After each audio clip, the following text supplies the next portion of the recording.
नमस्कार, मराठी अपडेट गुरु या यूट्यूब चॅनलवर मी ओमकार तुमचं स्वागत करतो। तर संपूर्ण महाराष्ट्रामध्ये होमगार्ड भरती प्रक्रिया, होमगार्ड नोंदणी सुरू झाली असून या संदर्भात संपूर्ण माहिती घेणार आहोत।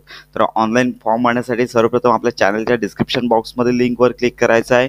तर येथे आल्यानंतर अशा प्रकारचा फॉर्म तुमच्या समोर ओपन होईल। तर सर्वप्रथम डिस्ट्रिक्ट या टॅबवर क्लिक करून तुम्हाला तुमचा जिल्हा निवडायचा आहे। जिल्हा निवडून झाल्यानंतर युनिट झोन या टॅबवर क्लिक करून तुमचा तालुका निवडायचा आहे। तालुका निवडून झाल्यानंतर पोलीस स्टेशन तुमच्या तालुक्यानुसार तुमच्या जिल्ह्यातील येणाऱ्या यादीमधून निवडून घ्यायचं आहे। तर यामध्ये सगळ्यात महत्त्वाची बाब म्हणजे तुमचा जिल्हा आहे, त्यानंतर तुमचा तालुका आहे, त्यानुसारच पोलीस स्टेशनची निवड करायची आहे। तर येथे तशी सूचना देखील देण्यात आली आहे। तुमच्या जवळचा जे पोलीस स्टेशन आहे तेच तुम्हाला निवडायचं आहे। जर तुम्ही इतर राज्यातील माहिती भरत असाल आणि ॲड्रेस वेगळा असेल तर तुमचा अर्ज रद्द केला जाणार आहे। त्यानंतर फुल नेम या ठिकाणी तुम्हाला तुमचं आडनाव, त्यानंतर स्वतःचं नाव आणि वडिलांचं नाव इंग्रजीमध्ये कॅपिटल लिपीमध्ये टाईप करायचं आहे। त्यानंतर जेंडर या टॅबवर क्लिक करून तुमचं जेंडर निवडायचं आहे। त्यानंतर आधार कार्ड नंबर न चुकता टाईप करायचा आहे। एज्युकेशन येथे मिनिमम 10वी पास हवे, 12वी, त्यानंतर ग्रॅज्युएशन, पोस्ट ग्रॅज्युएशन यापैकी तुम्ही असाल तर इतर माहिती तुम्ही देऊ शकता। तर याचबरोबर तुमचा परमनंट ॲड्रेस न चुकता टाईप करायचा आहे, तुमचा मोबाईल नंबर टाईप करायचा आहे, ईमेल ID,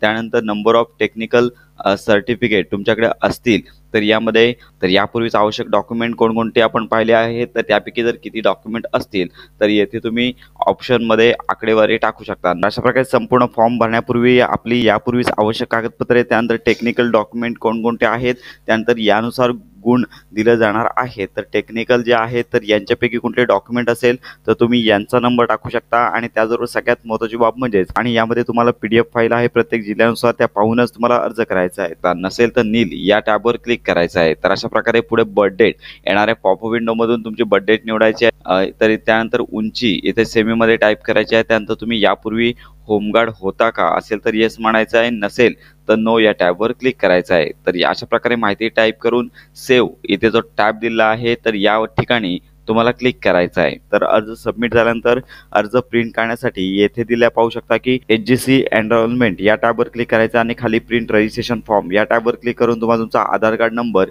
आणि बर्थ डेट न चुकता टाईप करायची आहे आणि टाईप करून सबमिट या टॅबवर तुम्हाला क्लिक करायचं आहे। सबमिट या टॅबवर क्लिक केल्यानंतर तुमचा संपूर्ण फॉर्म तुमच्या समोर ओपन होईल। तर संपूर्ण माहिती तुम्हाला वाचून घ्यायची आहे। तर अशा प्रकारे संपूर्ण फॉर्म तुम्हाला भरता येईल। तर संपूर्ण फॉर्मची प्रिंट तुम्ही येथे पाहू शकता की प्रिंट एनरोलमेंट फॉर्म या टॅबवर क्लिक करून तुम्ही प्रिंट करू शकता। तर अशा प्रकारे होमगार्ड भरती अंतर्गत नोंदणी कशी करायची या संदर्भात संपूर्ण माहिती पाहिली। तर अशा प्रकारे या संदर्भात पुढील अपडेट्स आपल्या चॅनलवर दिल्या जातील।